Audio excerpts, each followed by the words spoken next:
Ready for the show? I'm ready to start. 10, 9, ignition sequence starts. 6, 5, 4, 3, 2, 1, 0. All engine running. Liftoff. We have a liftoff. 32 minutes past the hour. Liftoff on Apollo 11. Tower clear.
My dear friends, my fellow dear star brothers and star sisters from all over the universe, welcome to ET First Contact Radio.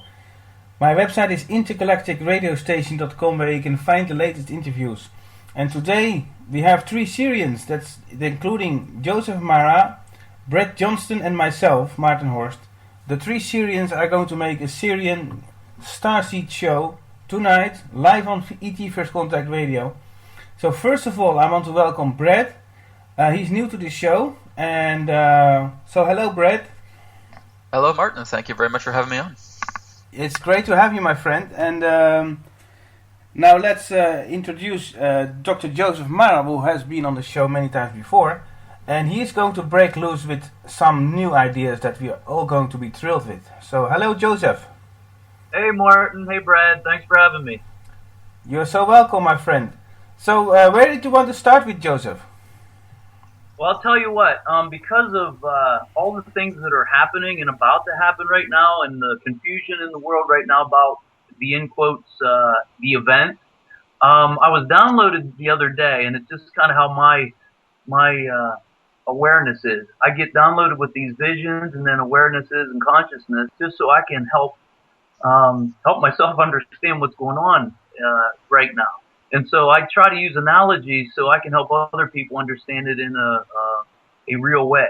And so if you permit me, I'll go into that just a little bit, and then we can go with whatever you want.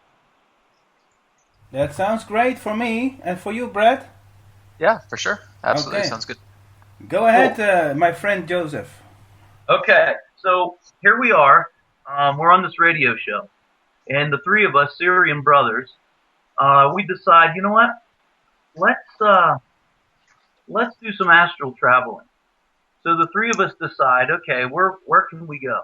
For the purpose of an experience, what or where can we go? So we decide we're going to travel to, say, Busch Gardens, Virginia, for the purpose of finding out what it feels like to experience in the physical form the Loch Ness Monster roller coaster. And so we go there, we're on the platform. If you can visualize and imagine that we stream over there and we're standing there in spirit, looking at each other, observing humanity stepping onto this roller coaster, watching their expressions and being in joy for their experience. And just being like, oh my gosh, we have a 360 view of exactly what's going on, how it's going to happen, when it's going to happen. But they don't, because they are in limited consciousness for the purpose of that experience. And so we look at each other as we're on this platform watching this, and we're like, hey, let's incarnate into physical form to see what that's like. That looks like fun. So what we do is we incarnate into physical form. We're standing on the platform. Now we're in physical form, and we're like, oh man, this is exciting. Where do you guys want to be? We have choices here. We're going to be on that track right there, which is the divine plan. We're going to step into this roller coaster, which is human consciousness, which is collective consciousness. But we're going to have this perception of individuality as a human being. And so therefore it's separate. And so each one of us has the perception for the purpose of the experience for lack of a better word, it's for the purpose of an individual experience, to experience humanity, all aspects, the fear, the joy, the excitement. And so we're looking at each other and we're like, okay, where do you want to be? Because obviously, if anybody that's out there that has ridden a roller coaster knows that the front is totally different than the rear. So we all decide, let's go to the front. So, we jump in, we still have choices here. Even though we're on this divine track and this divine plan, we have choice, and therefore we're the co-creators of this particular moment of now. We've decided to incarnate right here, right now. Where do you want to be? Do you want to be on the end? Do you want to be in the center, on the seat, or do you want to be in the middle of the roller coaster or the very back? But we all decide in this lifetime, at this time, we're going to be the forerunners. We're going up front. And so we step into these seats, and we're side by side. We're in the front. And if you picture a canopy or a roof system over top of us, we're in the front and the sun is hitting us, and we can see where it meanders down and around and before it takes that first climb. But the people in the very back have no idea. But that was their purpose. They decided where they wanted to be on this particular ride. So you can imagine in human consciousness, we have all these feelings. We're all excited. We're like, oh my gosh, this is going to be so fun. Meanwhile, there's other people that are scared to death and they're like, oh my God, why did I do this? I'm on this ride now. I've committed. Now I can't get off. There's other people that are just, hiding their eyes. You can just imagine. And because we're empaths, we feel one another. And so sometimes we get confused with our own feelings with somebody else's when we take them on. And so we're under this anticipation right now. And all of a sudden, we're like, when's this thing going to get underway? And we look ahead, and the next thing you know, the guy controlling the roller coaster drops the lever, and we're on. And so we're going down. And next thing you know, you hear click, click, click, click, click, click, click, and we're going up and up and up. And those of us that are in the front of this roller coaster can see everything. The ones behind us are way in the back, and they're like, what is going on? When are we going to get to the top? So as you can see, there's this anticipation, which is excitement, by the way. And so we get to the top, and then it gets a little faster, click, click, click, click, click, click, and then it meanders and it levels off. And it's almost the calm before the storm. And so those that are perceiving this event, this moment in time, this day, this moment, this time, it's a different perspective from the front of the cart to the rear, is my depiction here. So what I see is we're in the event right now. And as we crest this hill, there's going to be an acceleration. And those of us in the front are going to see everything before those in the back. And as the back comes down over, you can see as more of the roller coaster down over that first dip, there's an acceleration. So the experience, like they get whipped over the top. So those in the back are going to have a different experience than those of us in the front. And I really think that that's what's going on with humanity. We're on this divine plan, or in this divine plan, which is the track.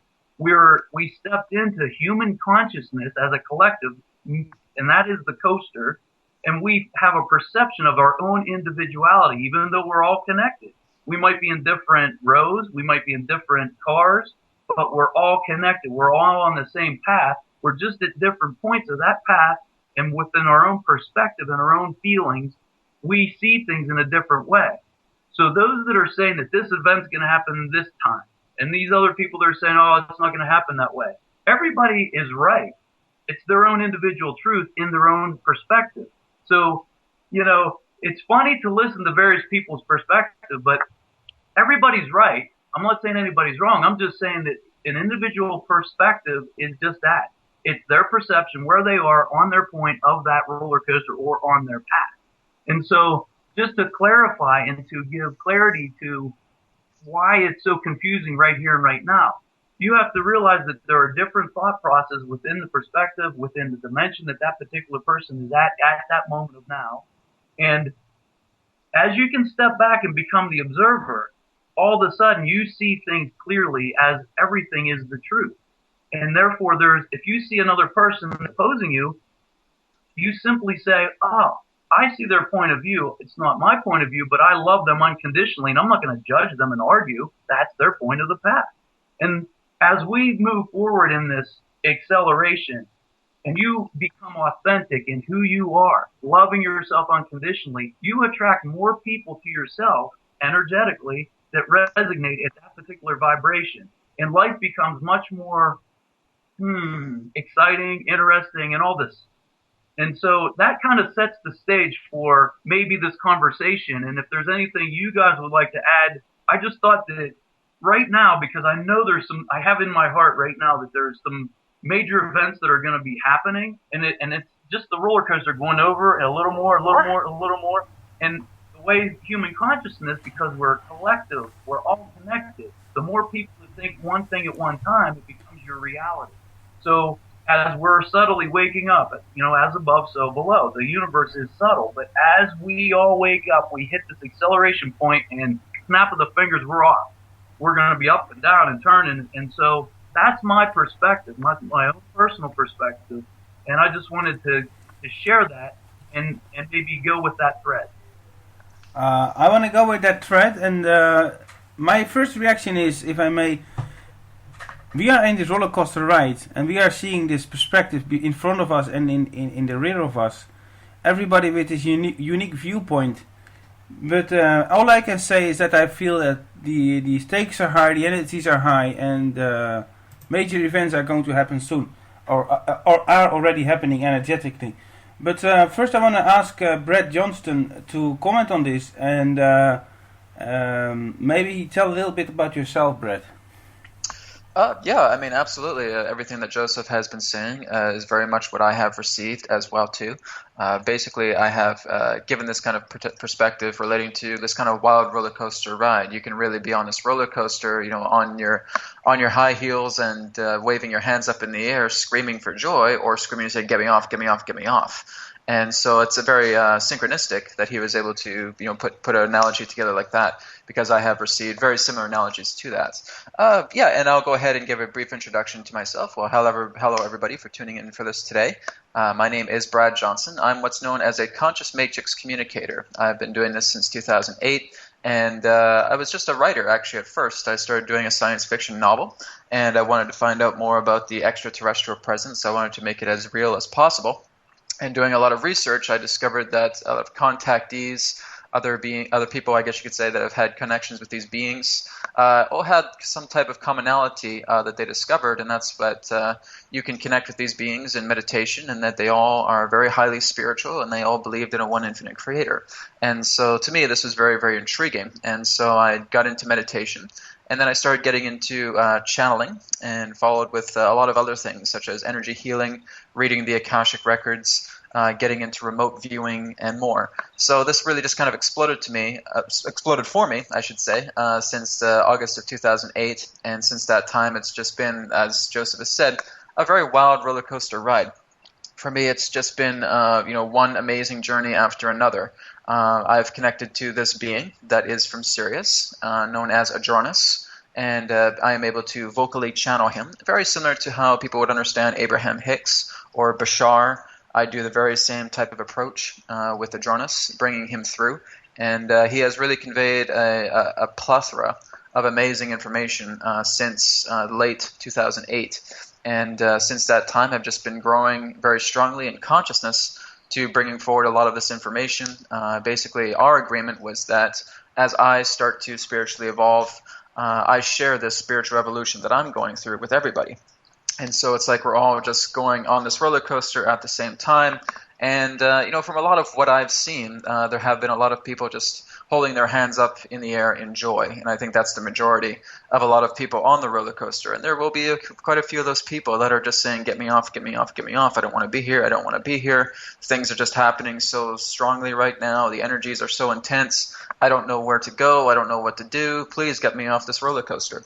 So the whole idea is that, as Joseph has been saying, is that it really is a perspective. It really is just being able to find out exactly where you belong into the scheme of things. What I've really come to realize also is that there really is no the world. There's only your world. And it's being able to discover exactly what you feel you want to achieve in your world. There's going to be a lot of current events happening. There's certainly going to be a lot of transformations of what we're getting politically, economically, socially, and through education, through all our own personal lives. And so it's really just basically seeing how you adopt those elements of the collective consciousness through yourself and decide exactly how that's going to affect your world.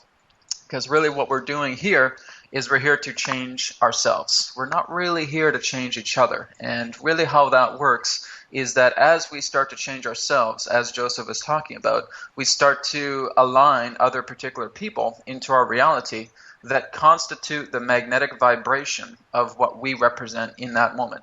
And so it's your state of being that's attracting everybody in your reality like a magnet. And it's basically being able to transform yourself and seeing that life unfold pertaining to the people who you're attracting. So if I'm really going on my spiritual journey here, if I'm channeling Adronis, and I'm just really excited about all this information, right now, I'm starting to attract a lot of people that are very much in resonance with that frequency. And I may even attract a couple of people that really aren't too sure about that frequency, and they're still saying, well, I don't know about this. This seems a little interesting, but it seems a little odd to me as well, too.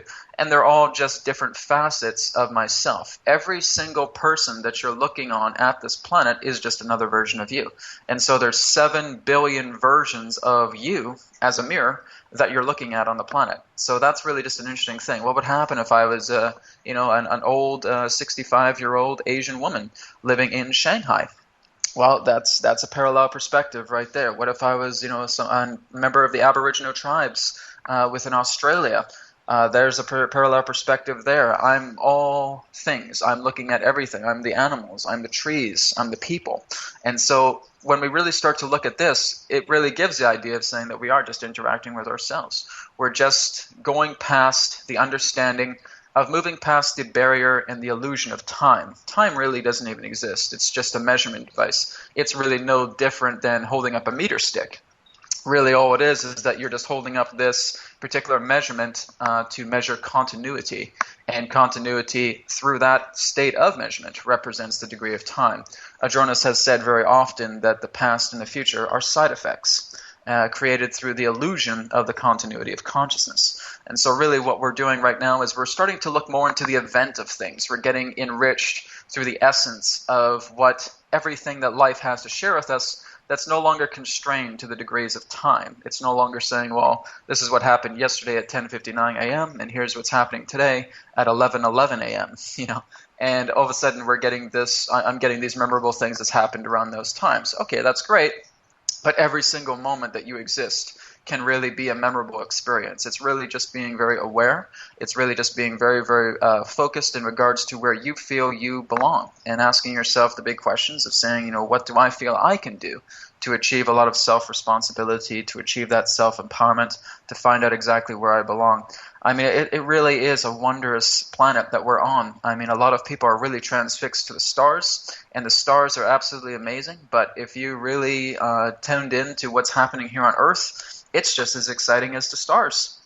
It's just as exciting as what you may find what's happening beyond our world. Our world is just an enigma wrapped inside a paradox, and it's just absolutely incredible. I have made contact with so many other different beings here on this planet, from elemental beings to extraterrestrial beings to spiritual essences, so to speak, who have been on this planet for thousands and thousands of years in the astral realms. There's spiritual communities that exist in fourth density. You just have this plethora of amazing people, amazing beings. There's incognito extraterrestrials that are right here on this planet right now.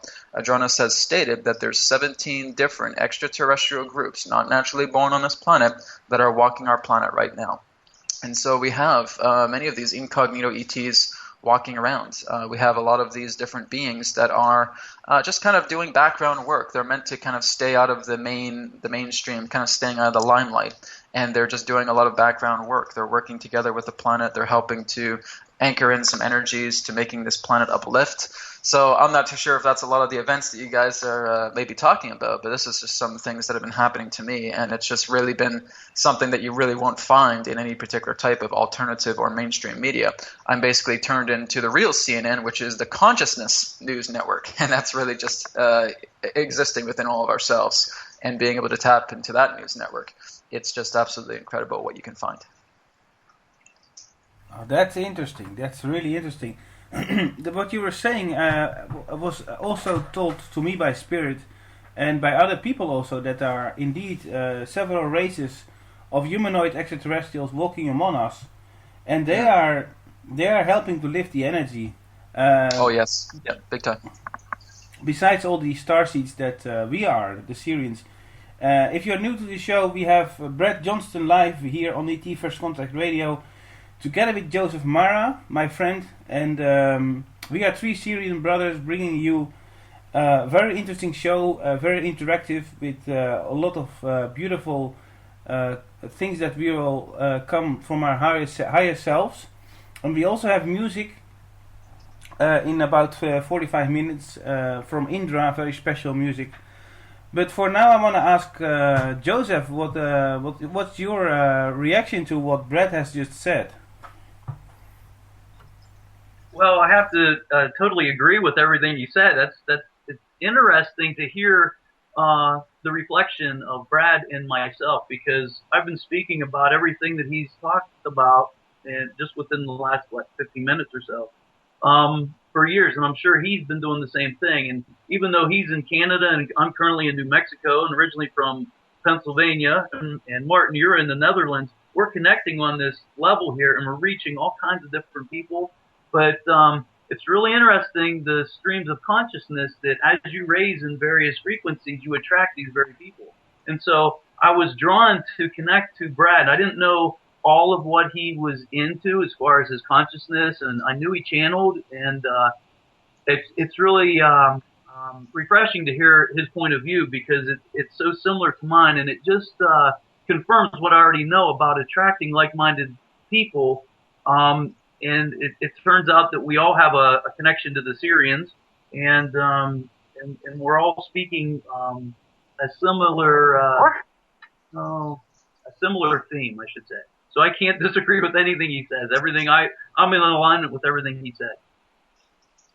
Yeah, me too. And I feel that many of the listeners are also starseeds, and we have listeners from many different countries today. That's very interesting. From really places in the world that are remote and all connected through the consciousness, and that's very special.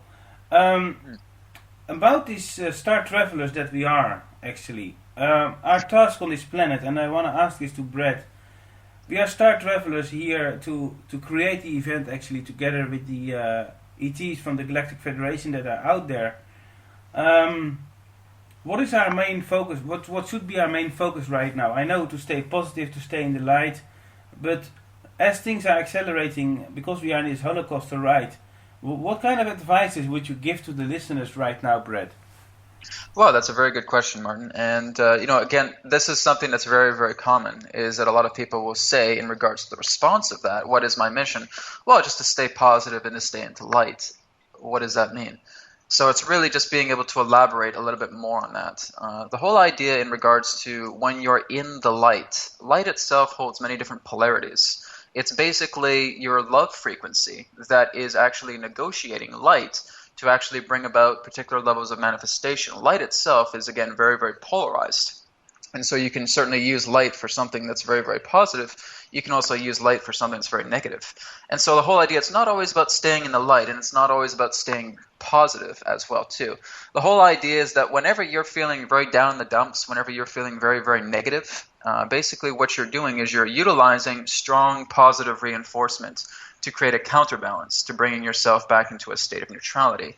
With a lot of the personal dramas and personal experiences, a lot of the quote-unquote karmic understandings, if you will, basically what you're doing to resolve those facets are basically just to bring a positive reinforcement in regards to what you're experiencing. If I'm feeling that I'm very down in the dumps with finances, if I feel I'm not in a very good relationship, if I feel like I'm not in a very good job, then I basically want to bring a very strong, extreme, positive reinforcement to create a counterbalance. And basically what that does is that as I act upon that positive reinforcement, this particular facet of myself that was once negative is now rendered inert. It no longer has a particular grasp upon me. It's no longer, kind of choking me out, feeling that I have to, deal with this thing and that I just have to cope with this thing and that I have to compromise with this thing.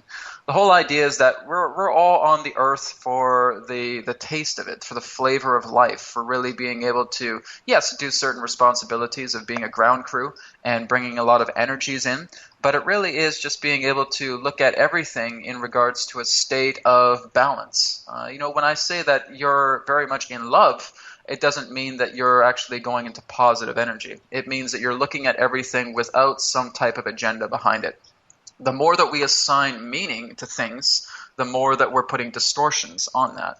So the whole idea here is that as you put positive reinforcement and you cancel out that feeling of what was once negative, you're no longer attached to those particular themes. And so those themes themselves become absolved. They become rendered inert. They're now part of yourself as a whole. They no longer become an identity process. So now they're moving into a state of advancement where you yourself are able to now look at everything in hindsight, in retrospect, in regards to a state of neutrality.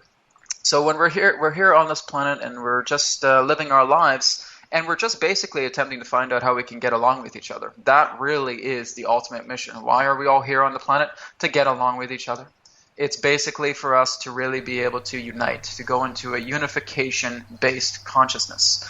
All other civilizations that are really working together on our behest or working together in our favor really are unified-based consciousness civilizations.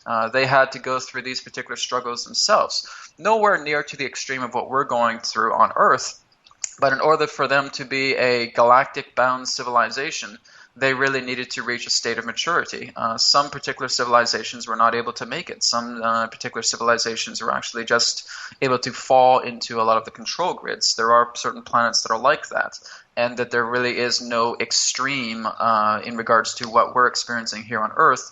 from what they experienced as well.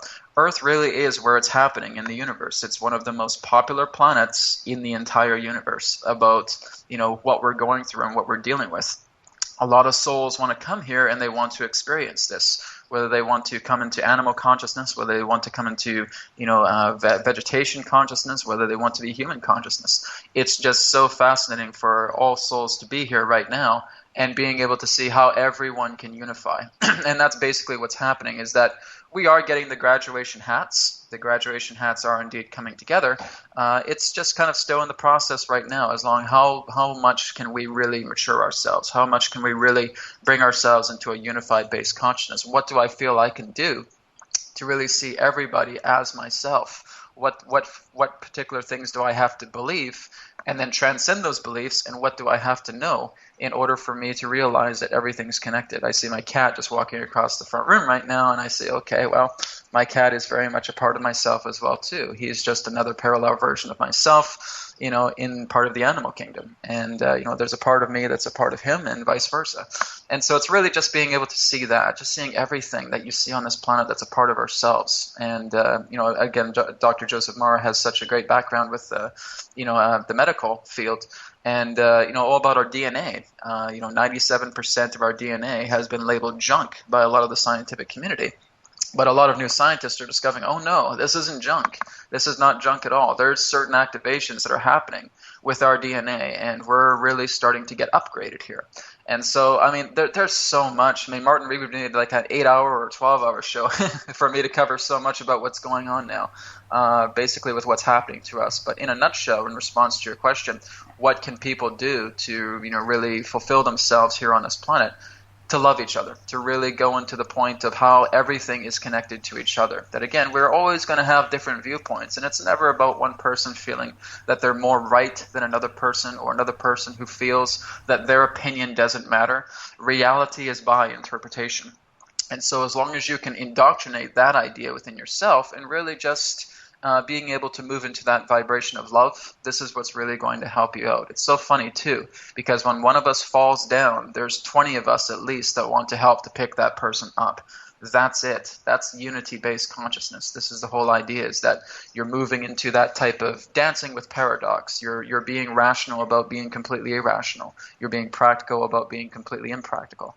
And so as you move into that level, and you're just kind of dancing with reality, because this is what's transcending all barriers. If I'm going to be practical about something, and I've been practical my whole life, and I know it's no longer working, what do I need to implement for that thing to change? I need to go into impracticality, and I need to be impractical about being practical. And so when you walk that fine balance, reality just becomes astonishing. It's that you now have the earth as your playground, and you're starting to meet new people. You're having this amazing unified base consciousness emerging, and that's really the key to life, is getting along with your brothers, your sisters, because we are just all one being on this planet. That's beautifully said. Actually, to go along with your brothers and sisters who are here on the planet, all our fellow human beings, is a very important task. And in my view, it's very interesting what I experience now with time also. I want to speak a little bit about time, if you agree, you guys. Somehow I don't exactly watch the time when I leave, but I get a signal, okay, I have to drive 2 hours home now to be ready for whatever appointment. And I'm just on time. I don't have to rush. I don't have to, because I think that's because I'm tuned into my higher self, and I'm kind of guided. I get a signal when to leave, when to do this, when to do that, and it's working. You see? Absolutely. Yeah, absolutely. How are you guys experiencing time? Yeah, that's exactly what it is, because here's the thing. You're experiencing time without experiencing time. That's the really key, because whenever you feel that you're very much on the clock, you're going to create worry, you're going to create strain, and you're going to create stress yourself. Oh my goodness, I'm late for an appointment. I got to be there in 10 minutes. What am I going to do? What am I going to do? You're frantically finding your keys, you're looking for your shoes, etc., and you're just constantly watching the clock. The whole idea is you get that one point where you look at the clock, and there's just a subtlety that comes through. It's all right. It's all good. Here you go. You're ready to go. And for the next few minutes that pass, and you're not even focused on time, you arrive just on time. It's like it was just the perfect moment from where you were not getting so much traffic, that you found a parking space and you get up out of your car and oh my goodness, and then you look at the watch again, oh my goodness, I'm a minute and a half early. That's great. That's perfect. Because you were not focusing on time at all. You were focusing more of staying in the moment of the rhythm of the event. And so the event itself takes you over. It's basically, as you were saying, Martin, that you're connected to your higher self. You're connected to your own consciousness on a higher level, and that everything is just streaming and flow. It's kind of like looking at a river. You know, if you're going to constantly paddle and fight the current and feel that you're going to go to some part of the area of the land that you know you're not supposed to be, it's going to be a real struggle. Or if you just trust the current, you put the paddle aside and you let the current take you to where, you know, this wondrous new place is that you've never been before, it's going to be a magical journey. That's the what whole I mean. idea, Yeah. exactly, follow the path of least resistance, and that's really the key in the flow and the stream of following your higher consciousness, your higher aspects, your higher self. Yeah. What are your experiences in this regard, Joseph? Sure, yeah. Let me go back first, if I may. I want to add to what Brad said there before we got onto this time thread, and just to get clarity, because he mentioned something very important, which is we're all reflections of one another because each one of us is unified. Actually, we talked about this the last show, Martin, is that it appears that we're all separate, but actually we're all one. And for the purpose of the experience, there's that separation. So why did we come here? In one vantage point, we're here to get along, but from a higher vantage point, what I see is we're here to know ourselves and to love ourselves unconditionally in all aspects. And what Brad was saying earlier about a 65-year-old Asian woman in Shanghai, well, that's an aspect of us. And so if I love that person unconditionally and I see that person, that is an aspect of me. The same with the person that's out there doing crimes and things like that. Even though it's not acceptable in today's society, and nor would we want to do that, you know, as you raise in a vibration, it is an aspect. And I did a video on this, the good, the bad, the ugly. So I really think that as we look at humanity in that aspect, that we're here to learn about ourselves and accept ourselves, love ourselves unconditionally in all aspects, because that's what we're here. This is all an illusion. We're all here to play this game. We're children of the universe. We're here to play. So as soon as you become the observer of yourself, then you can accept some of these things. And as you balance, and Brad hit the nail right on the head, it's all about balance, because, you know, you can be in a too airy-fairy type of a way, or you could be in a too low depressed way. Balancing your particular humanness out with all aspects, the mind, body, spirit, emotional, and energetic, is where it's at. You stay centered, you stay balanced, and we're here to live a life. So those that are out there, you know, suggesting that we just go into a cave and meditate because we want to be in the light and that's all you want to be, I'm not downing them. That's an aspect of me. I love that person unconditionally. I'm not here to be that person. I'm here to live. And as I live and as I experience, I come on these shows like this and say, hey, look, this is what I experienced. What do you guys experience? So therefore, we're the reflection of one another. And for those who it resonates, you'll pick up on it and you'll be like, oh, I can see that. Or I can pick up on some of what he's saying. And again, there's no judgment. So I just wanted to add to that. And as far as the time, every morning I get up now. I used to have to use an alarm to get up, to go to the gym and then get on my day. Anymore, I'm up before my alarm because my body knows it. I'm just totally in balance at this point. And usually around somewhere between 5:15, 5:30, I get up, I do my thing, I'm balanced, I go to the gym because I like it. Some people are like, well, that's resistance, you shouldn't do that. Well, you know what? This is me, this is what I enjoy doing. I'm enjoy doing it. I'm living my life. So if you don't like it, if it's not for you, if you want to go do yoga, that's fine. I appreciate that. I like that too. And energetically, that might be for you. But everybody on this planet is in a different particular place and space in their awareness, in their consciousness, in their vibration. And it's all about balancing your thought process as well and saying, okay, if I'm balanced, that means I see them in unconditional love for who they are, where they are, and just allow them to be. And if they come to me to ask me for advice, then I can give it to them. But otherwise, I should just be and just be myself. It's so freeing to just be. and be yourself. And those that don't like you or judging you, they fall away. And you can just be yourself. So, I've been on this journey for some time now, and I like to be funny to people. People that really know me know that I keep them laughing all day long. And sometimes there's a time and a place to be serious and all that.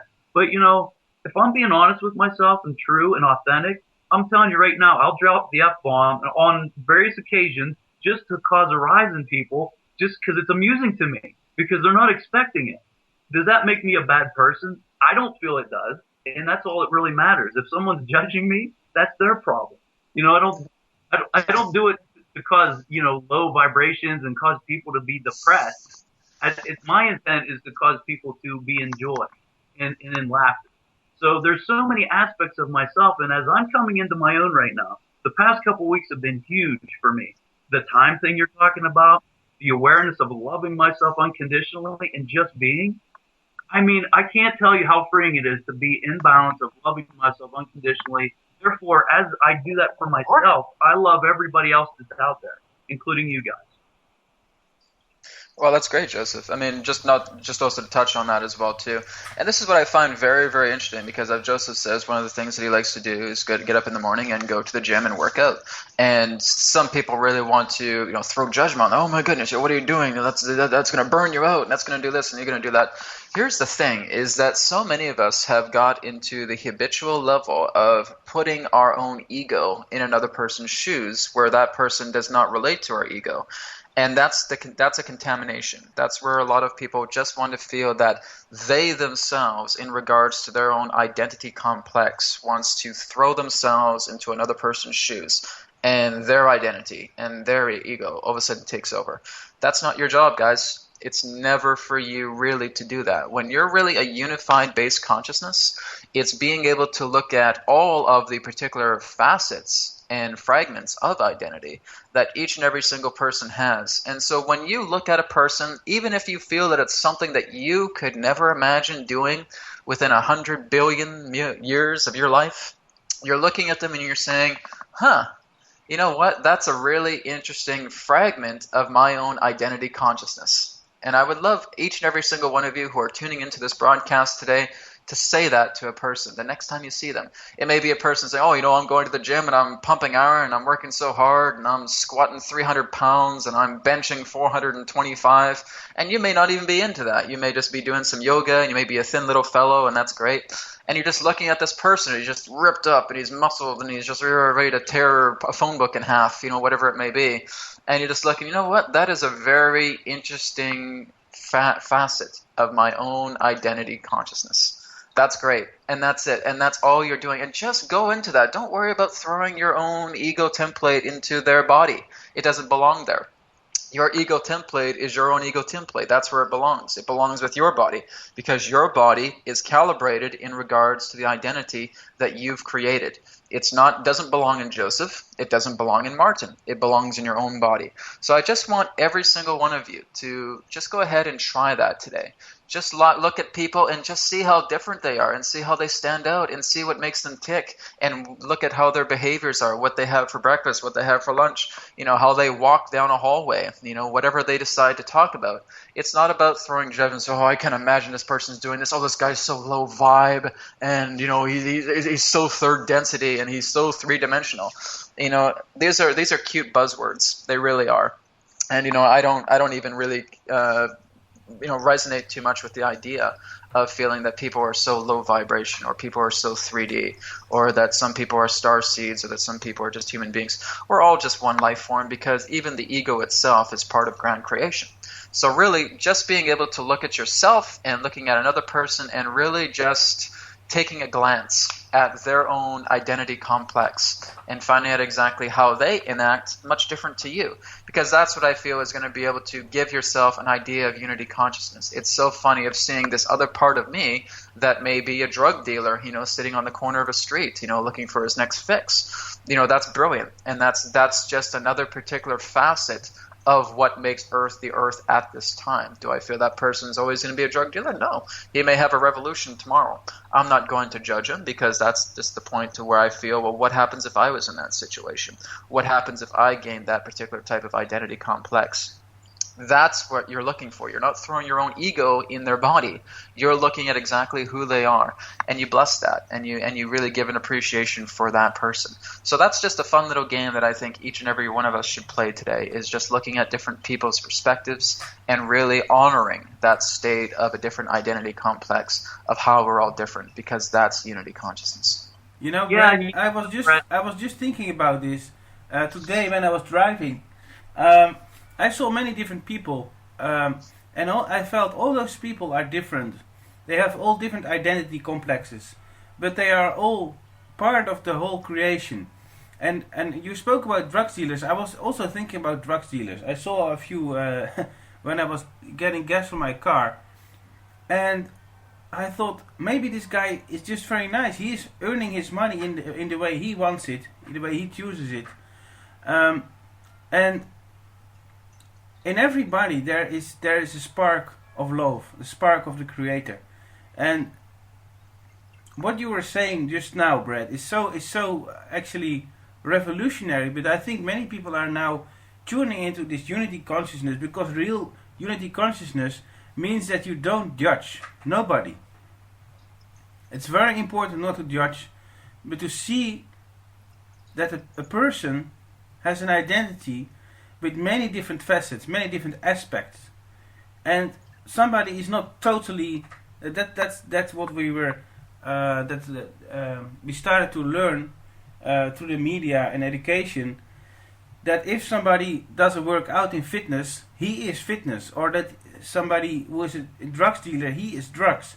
People think totalitarian, and that's very dangerous in thinking. That people see it black or white. No, a person is a plethora of different aspects and qualities. It's a human being with unlimited amount of qualities, potential, different lifetimes, so complex and so beautiful. Everybody's beautiful. That's where we are getting. If we are all understanding this, I think we can ascend. Yeah, you know, I think we're all ascending right now in every moment of every now. And I think that as a good example of what Brad and Martin, what you guys are both saying, if you were to picture being single and you find somebody that you just adore and you love, and you're like, God, I love that person for who they are and what they represent, and all of a sudden you move in and subtly, either you or they start changing you to what they want to mold you to. And then later on, what happens is it takes away that individuality that separates us, at least a perceived separation. And again, that's what we're here to do, is to separate ourselves for the purpose of the experience. And so when you change that person, or you change yourself to fit what that other person wants out of you, you're not being authentic to yourself. You're not loving yourself unconditionally. And that's where we're going into right now. The energies are not going to be there to support, make it or fake it till you make it. You have to be authentic right now. And as you do that, otherwise you're going to be in chaos. You're going to cause more of that energetic stream to be attracted to yourself until you move out of it and away from it, and you love your. This is all about unity consciousness. It's about love, unconditional love for yourself and others. So these new higher awarenesses, these relationships, you just have to love them unconditionally, not change any aspect about them. If there's something about them you don't like, sometimes you got to look at yourself and say, what don't I like about that person? Or what don't I like about myself that's bothering me? Maybe I need to take a look at myself, or just allow them to simply be. And if it's bothering you that much, you need to move away from them and allow them to be, and attract somebody in your life that resonates right at your vibration or a similar vibration. Oh, absolutely. I mean, this is great too, because not only are we on the same page, guys, I think we're on the same sentence. It's great. And yeah, we are. You know, what I find is very interesting, again, just like Joseph was talking about, is that you know, people really want to know what that unconditional love is, because they look at those two words and they say unconditional love. And I think a lot of people want to get right to unconditionality without feeling that they're actually having to go through a state of transition. And it really is just like Joseph was saying, is that if you're looking at a person who you feel is really not in resonance with you and feels that there's a lot of differences that make you feel uncomfortable, then again, as we all stated, it's all just looking back at ourselves and getting to know ourselves. What is it about that person that makes me feel uncomfortable? He's a drug dealer. Okay, so why do I feel uncomfortable about the idea of drugs?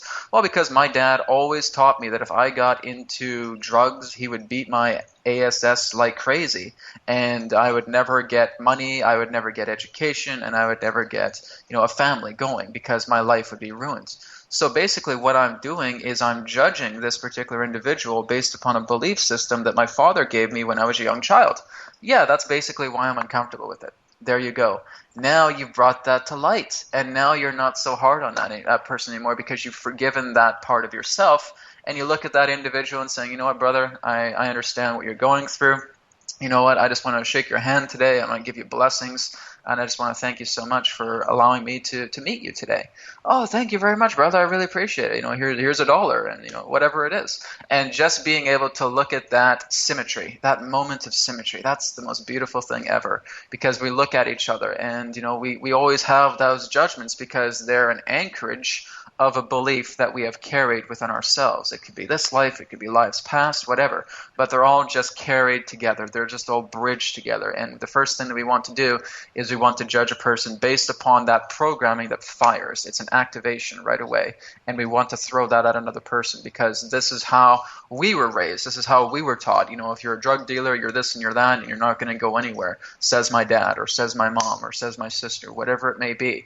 You look at it on TV and there's programs all the time that are basically telling you about morals and teaching you about beliefs and et cetera, religion, whatever it may be. And so we indoctrinate ourselves with these continual trigger programs. They're fail-safes. And the ego cherishes these programs. And as soon as they're activated, the ego is time to shine. And so it's really being able to look at other people, just like the assignment I was saying today, just being able to look at people. And if they do bring a discomfort to you, write it down. Keep it in your mind and finding out this person makes me upset because he's a drug dealer, and this is why I'm ignited about that particular form of belief that I feel is wrong, wrong, wrong.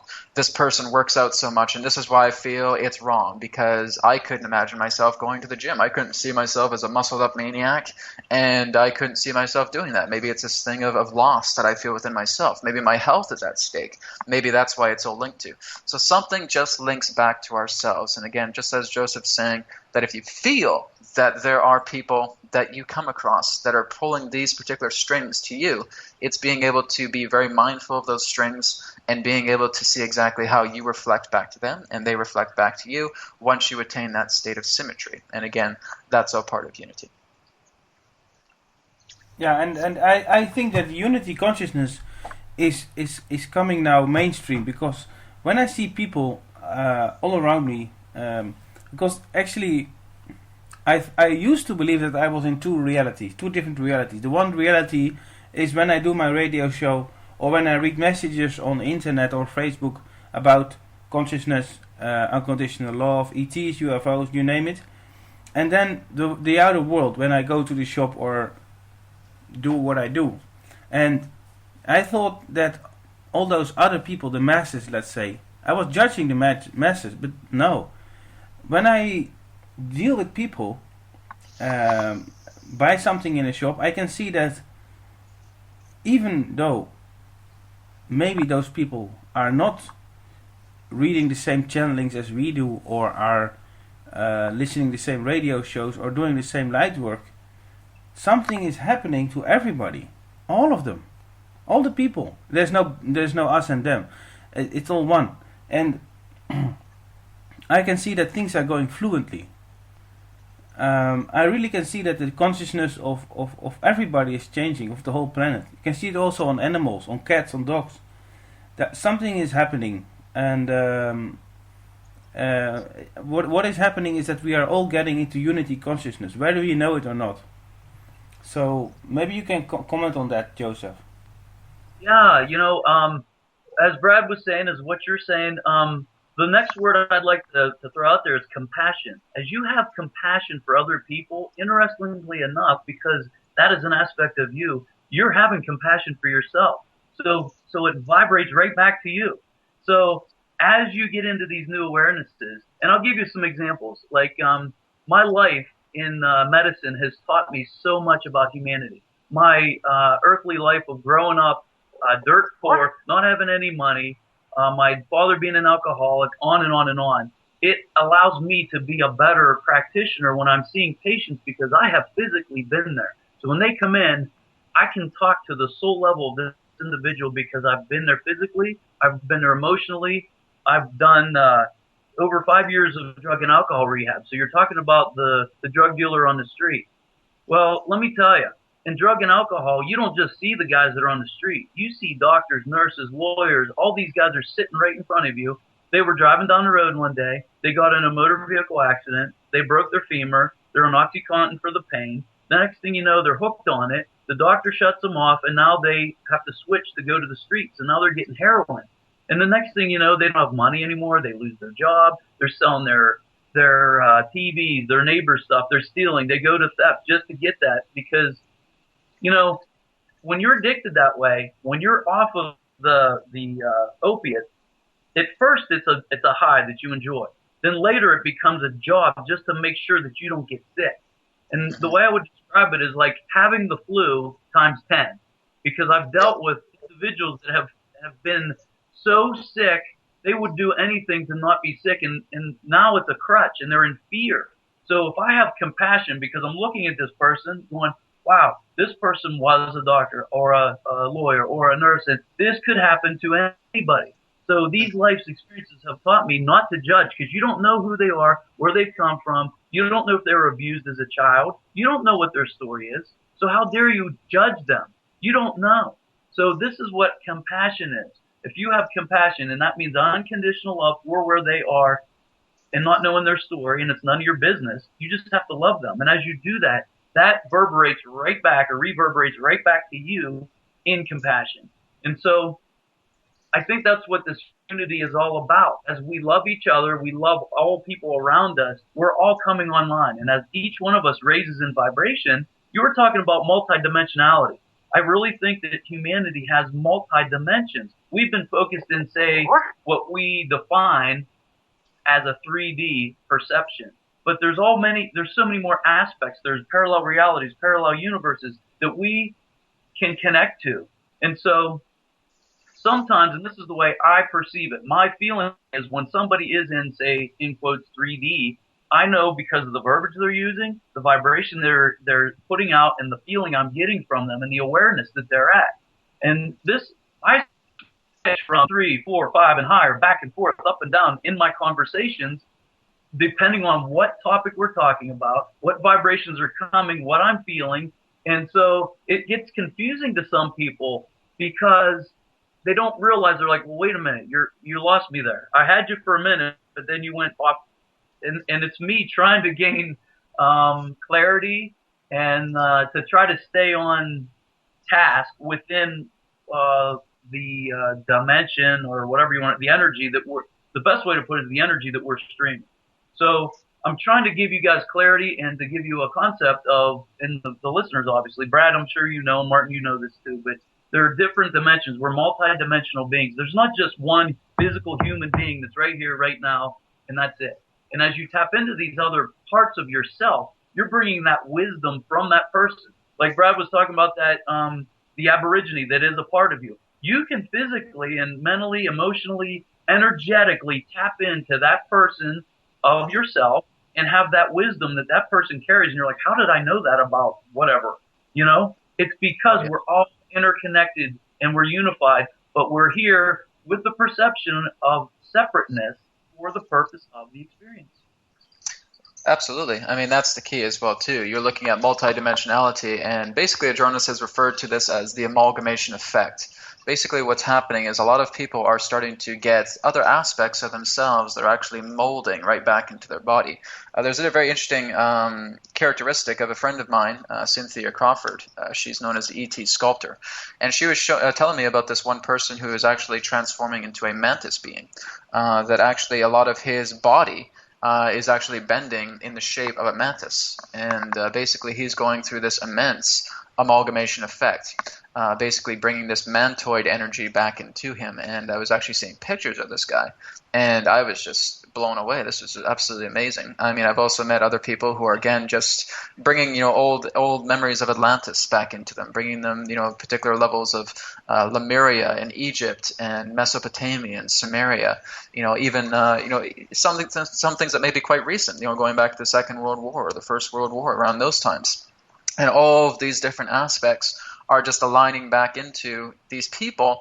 And there may be times where people are just getting angry and they don't know what's going on. There may be people who are just starting to feel that they're getting these memories coming from somewhere and they don't feel it belongs to them, but yet they're getting them.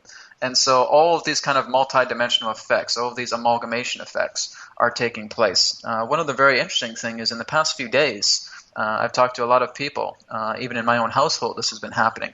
And people have just felt very, very angry, and they really do not know why. There's just a lot of energy within their heart that just feels like it's wanting to come out. It's almost like it's just ready to burst out.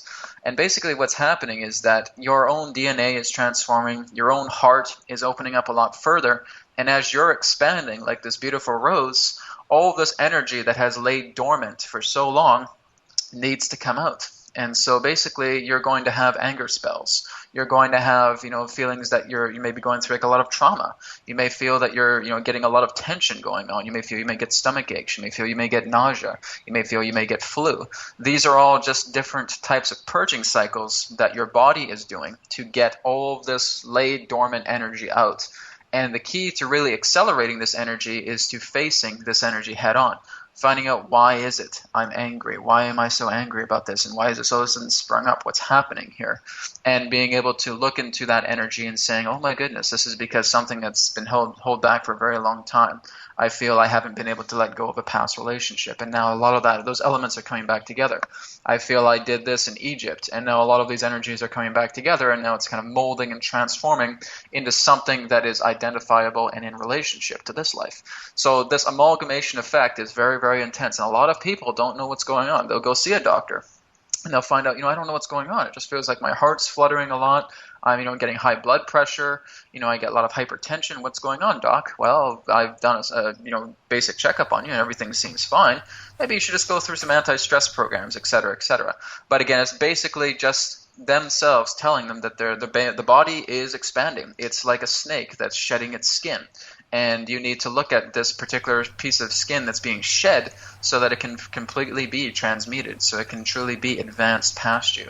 So any of you that are really out there right now that are going through these tremendous shifts, believe me when I say you're going through this for a reason. This is the amalgamation effect. This is where you're actually being able to look at certain facets of yourself and seeing how you're growing, because certain things are no longer going to be a part of your life. When you go through these transcendent states and you're becoming a new person by opening your heart a lot more, showing that really open compassion like Joseph was talking about, you're going to notice all of these shifts coming through you. You're going to notice these energy changes. And so it's being able to tap into those energies and find out what's happening.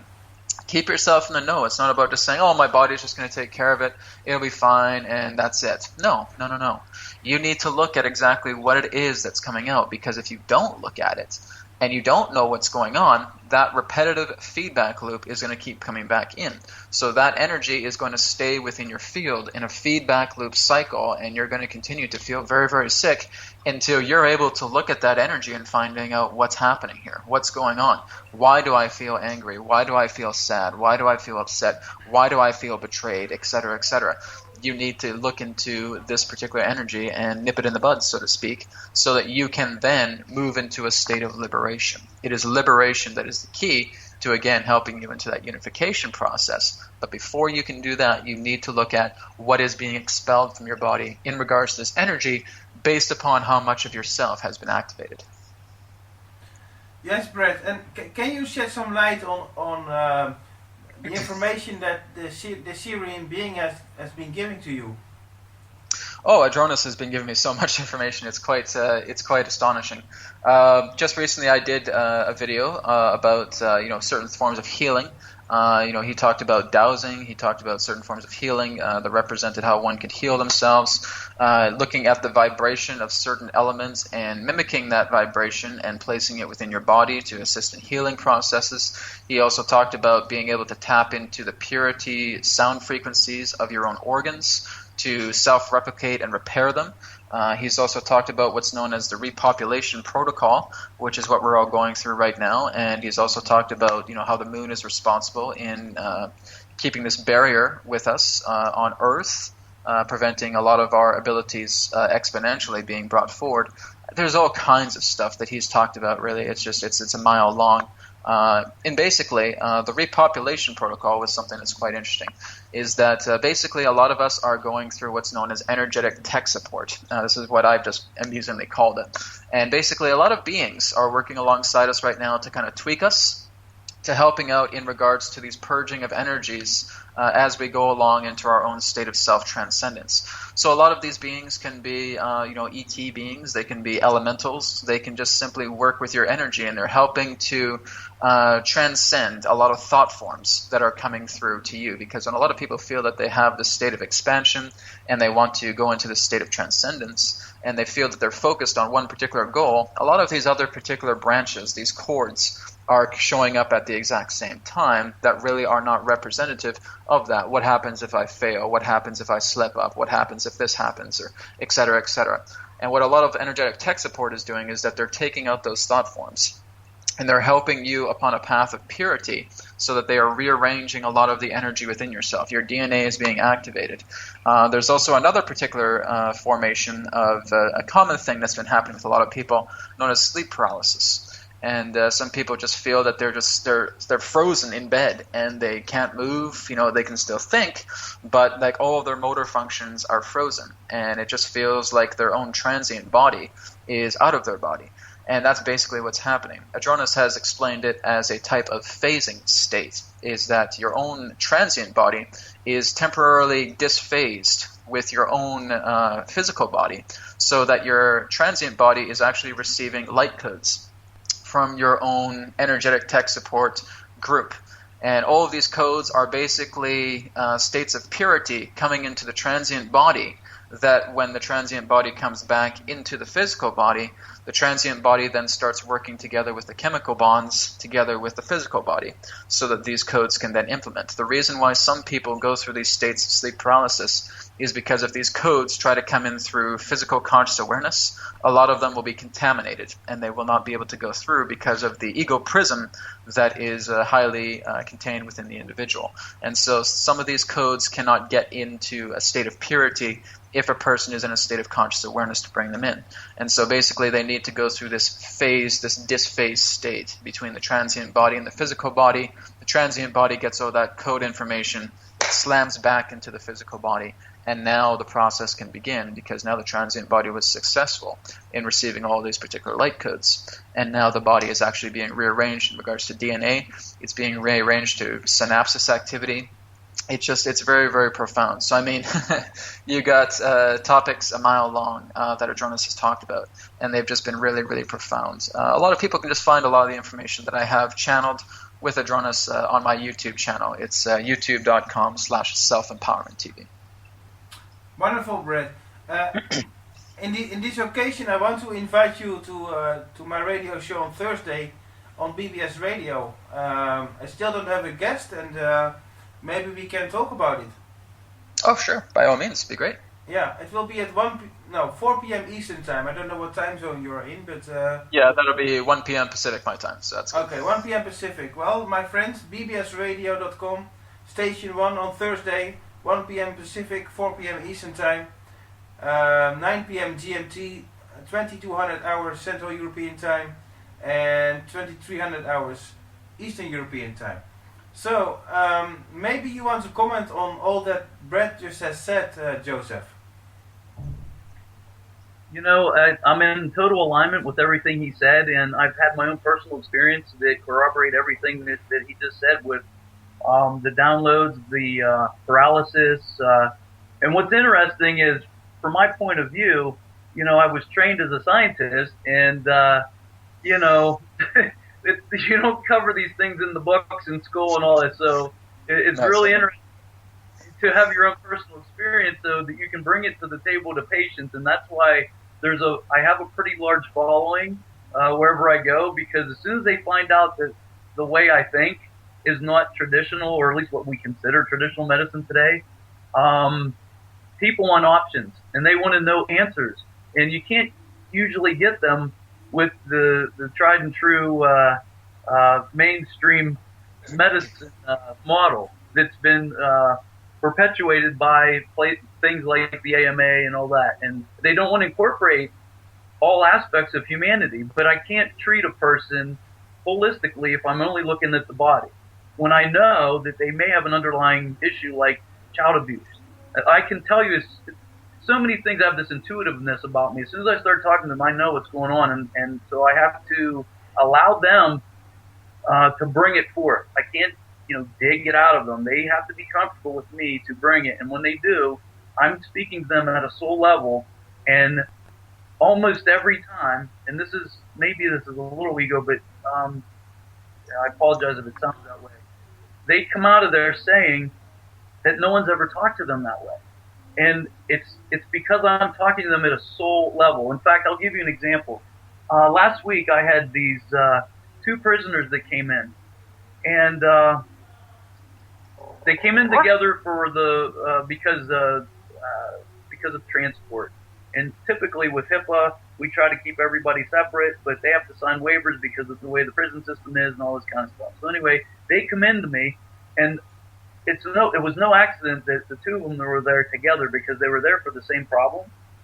And as I was talking to them, especially this one particular prisoner, he was all tattooed up, he was rough and tough and all that, and so was the other guy. And as I was talking to them, the one guy was just accepting the fact that he had been abused as a child. And as I talked to him at a soul level, I was in my peripheral vision, I could see the other person. I hate to call him a prisoner. The other individual, he was bawling. Everything I was saying was resonating with him like you cannot believe, to the soul level.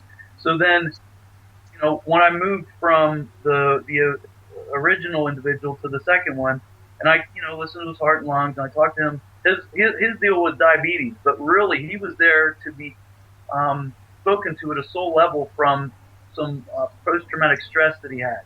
And so at the very end, when I was walking out, I was just about ready to open the door, and I said, I can't leave it like this. I shut the door, sat back down, and said, look, I wish I had more time with you, but I can't help but notice that you were tearing up. It was causing some emotions.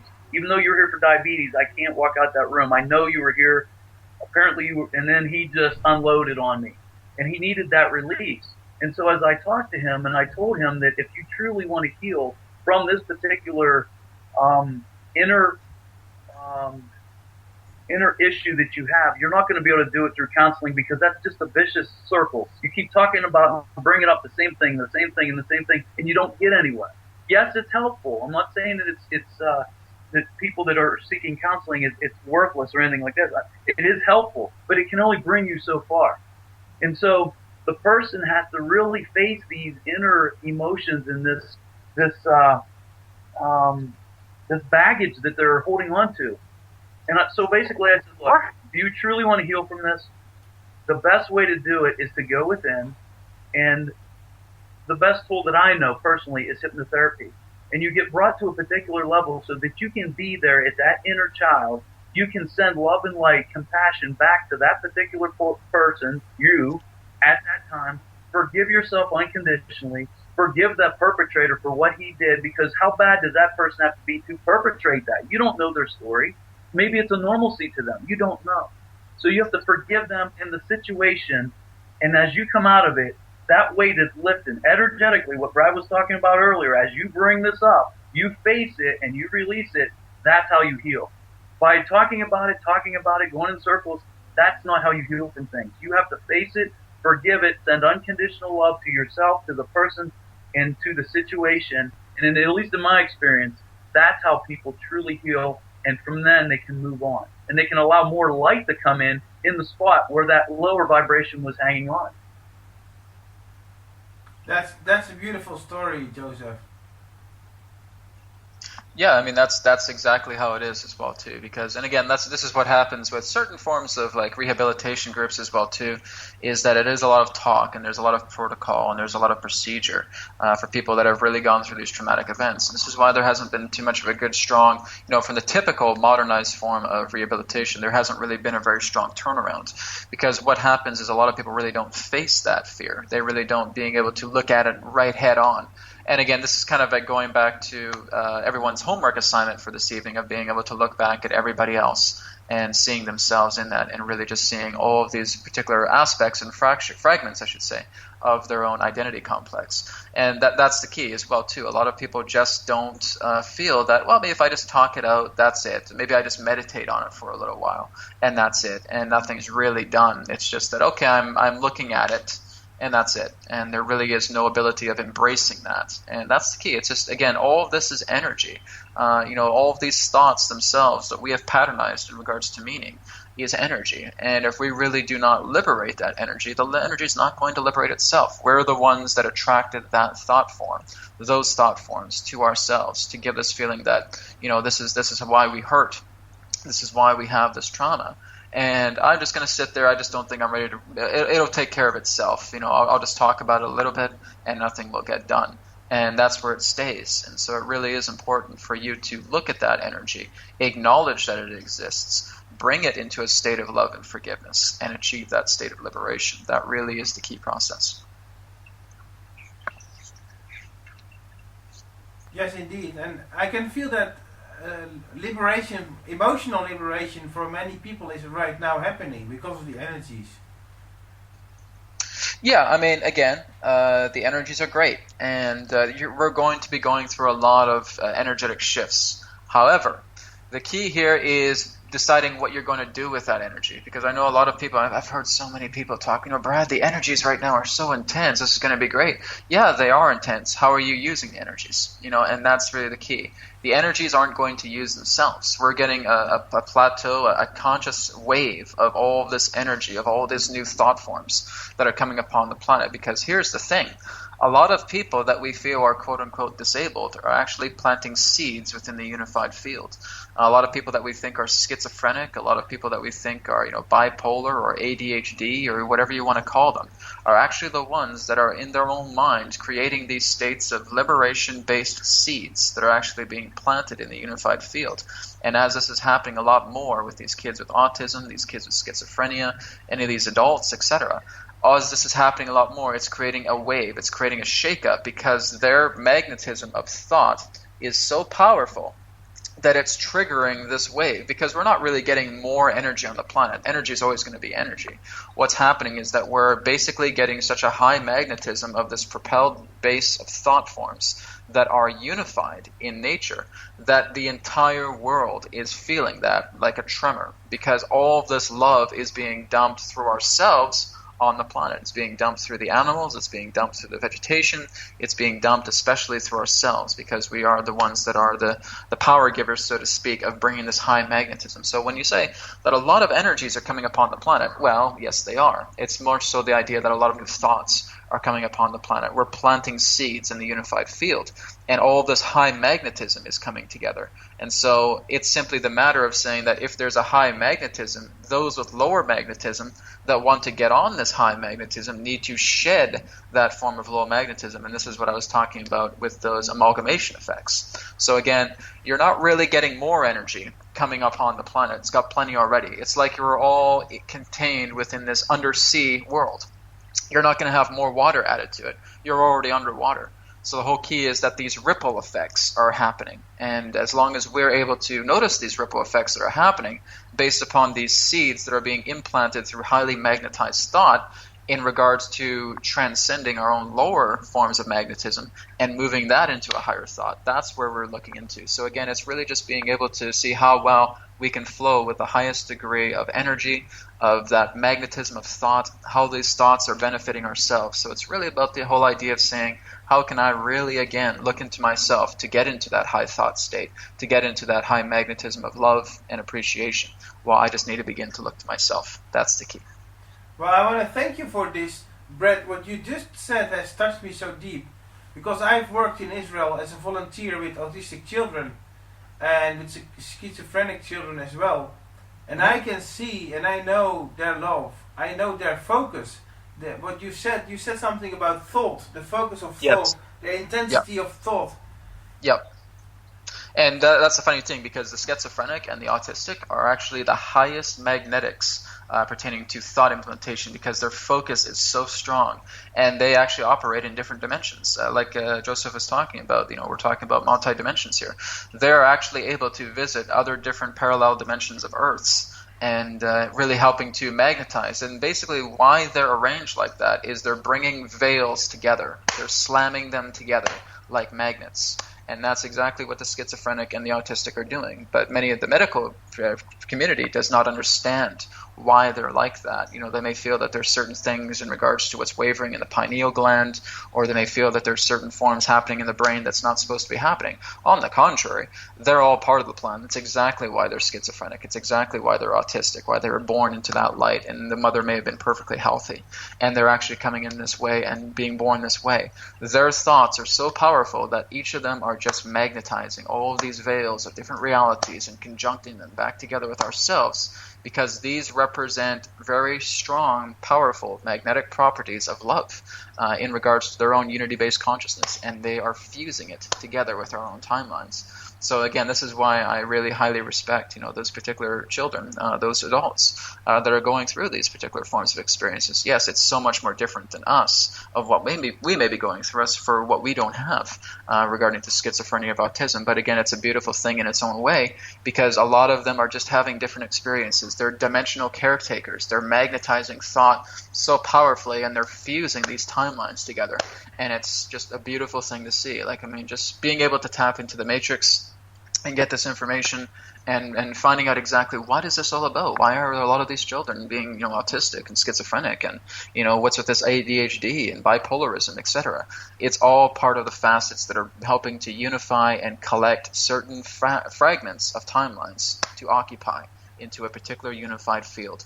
And that's what we're all going through. It's basically building the stream of continuity based on what we're going through in such a high level of frequency. And that's why the magnetics are so high right now, rather than the idea of new energies coming in. The magnetics are moving into the highest particular aspect we can ever imagine. And it's simply the matter of being able to hop on for the ride, get on the roller coaster, and see how high up we can get with those higher vibration magnetics as well. Well, Brett, I love you for what you just shared. I really love you for this information. Love you both. Yeah. No, listen. I have the diagnosis of autism myself, and that's why I can do this work. That's why I can do this show. Mm-hmm. Yep. And it's the first time I share this with the listeners. It's not a big deal, but in fact, somehow I had this task to do what I do, and to bring this latest galactic news 3 times a week on the radio. But I can tell you, I have suffered. I have seen many things, experienced many things, and the children I worked with, that I actually guided in Israel, the autistic children, the connection I have with them it's indescribable. It's beyond words. And somehow unconsciously I've always known what you just shared, Brett. But now it's confirmed, and I want to thank you from the bottom of my heart for this. Thank you. Oh, okay. I'm very, very thankful for both you and Joseph for allowing me to come on here today and just being able to share this information. And again, this is all I'm doing is that anybody can access this type of universal information. I'm just absolutely dedicated to what I do. This is my whole life. And so I want to be able to bring as much of this information out. I always want to be of assistance as a facilitator to do what I do. And I know Joseph feels the same way about what he does. And this is both why we're here. We're here to really do our part in why we came to this planet, and really to assist in the way that we can to really assist in that upliftment aspect. Yeah. Joseph, do you also feel that what Brad is sharing, you guys, the three of us, we are Sirians, and there's something about the Sirians that's really special. It has to do with a certain kind of clarity. Do you also feel this clarity, Joseph? Yeah, as you're talking, and I have to bite my lip because, man, I want to jump in every 5 seconds. My ego, all this information gets downloaded, and I know, Brad, when we talked before the show, I could see how much energy was streaming through him by how fast he was speaking, and that energy is so fast that you have to bring it in, transcribe it in your brain, and then bring it out.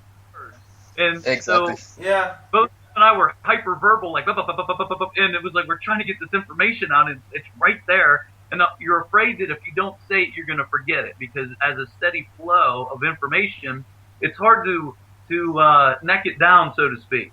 So I'm totally in alignment with you guys. And as far as the schizophrenic patients and the autistic, I hate to even label. Diagnoses limit a person just by virtue of labeling because it puts you in a box.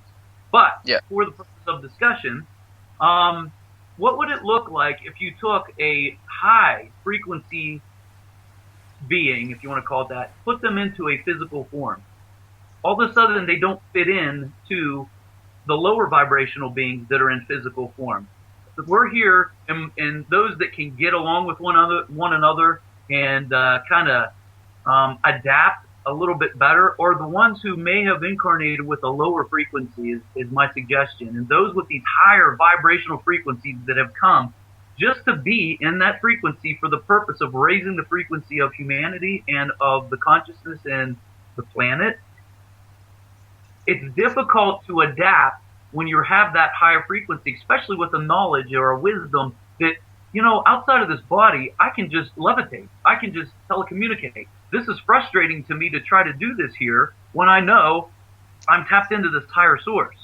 And so as we all collectively raise in consciousness, all of these things are going to come online eventually, again, in our perception of time. So I agree with everything you guys are saying. One thing I'd like to add, though, to what Brad was saying about the energy of the planet. Yes, we have a constant flow of energy, but the way I look at it, and I'm not disagreeing, Brad, I'm just going to give a different perspective. I think of things as above, so below. So as the moon comes into different phases, 1 minute's a new moon, and next minute's a full moon. And as it comes through these transitions, as above, so below. The same with our moon and where we are located in our solar system, in our galaxy. I really believe that different places have different energetic streams, high or low, if you want to look at it that way. I also think that these comets and these asteroids that are coming in are carrying frequencies, and as they go around the sun, they enter in to the sun this energetic stream, and as it comes into the planet, I think that it's all set into motion on the track, on that divine plan, at the particular point or moment in what we perceive as time, to raise in a vibration to bring us higher. So that's just my perspective. I would like to see what your comment is on that. Well, that's absolutely correct. Yeah, I mean, it's really the same thing.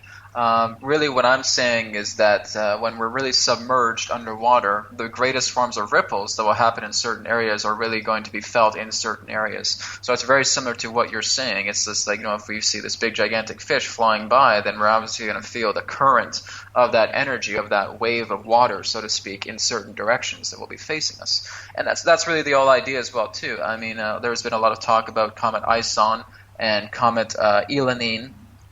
basically being these particular comets that are light code bringers. Basically, Adronis has said the same thing about both of those comets, is that, they're comets, but they basically contain specific forms of frequencies, and they're basically brushing across certain forms of, I guess you could say, dimensional planes, certain forms of celestial planes, and creating that ripple. And that certain people upon our planet that are very much attuned into feeling those energies are going to feel the most out of these ripples. Some people won't even feel it because they're just not really tuned in to being able to feel the moon phases, not being able to feel a lot of these celestial passes, not being able to feel a lot of these coronal mass ejections that's happening as well too. And so, yeah, absolutely, it's the exact same thing when you're looking at phases and when you're looking at passes, and when in that sense you're looking at ripples in this way. Ripples can only reach a certain amount of people. So basically the whole key here is that a lot of us are feeling it, and it really is basically those who are really in tune to the magnetics of feeling these phases and feeling these ripple effects are going to perhaps understand it the most in regards to what's coming through based upon that state and effect of higher magnetism.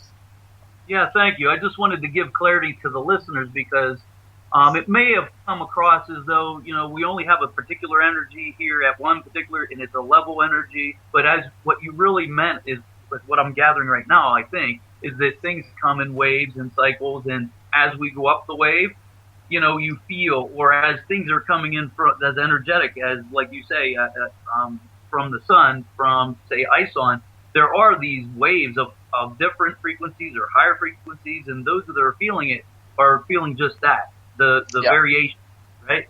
Exactly, yeah. And again, it's like with the phases as well too, is if you're noticing that, if there's a full moon phase, then basically, bam, there's a ripple effect. It's kind of like if you're looking at the entire universe as a gigantic form of fluid, and that there will be these particular alignments that's going to happen. There's going to be these certain phases that will create these eddies, that will create these currents, and that will create these ripples. And that's basically what's happening, is we're all just kind of looking at it that way. We're not gaining more energy in that sense. The energy is just being played with in regards to these certain forms of magnetic phases and ripple effects that are taking place. Yeah, so some of it has to do with potential, because really, as these waves come through, everybody has a potential of their particular individual, if you want to look at it, their highest potential of receiving what they can receive in that moment within their density, within, where they've brought themselves to at this particular moment of now. And you don't have to, though, because we're here in this free will zone. Although I must say, when you're in these higher vibrations, if you may not feel them, but I really would suggest that even though you don't feel them, don't mean it's not affecting you in some way. In fact, there's going to be some people that have not done any of the inner work, and nor did they want to, and there's no judgment. But by virtue of getting into higher frequencies and higher energies, I've seen this personally. I've either stepped off the plane in, say, Phoenix, Arizona, and felt the difference from Pennsylvania.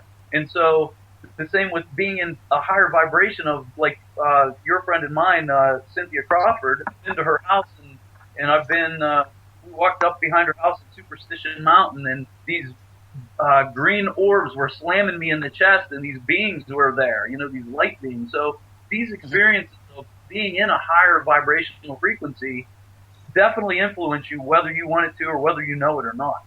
Oh, yes, for sure. That's the thing as well, too, because a lot of these magnetics will be so intense, you just really can't ignore it. And I think it really is the subtle energies that really a lot of people who are very highly tuned really start to tap into.